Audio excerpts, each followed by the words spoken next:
Up until recently, developing countries, the world is in a danger zone.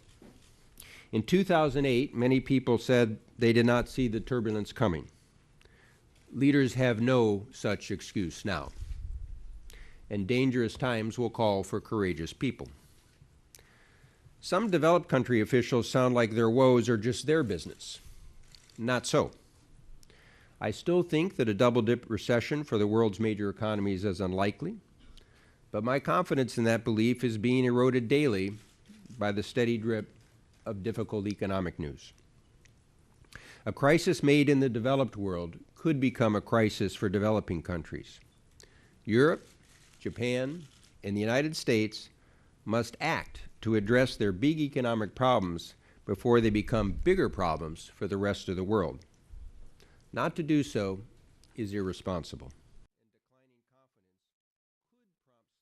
While developed countries stumble, the situation for emerging markets may be changing for the worse. Since August, we've seen bond spreads for emerging markets increase. Their equity markets have declined like developed markets, and capital flows have declined sharply.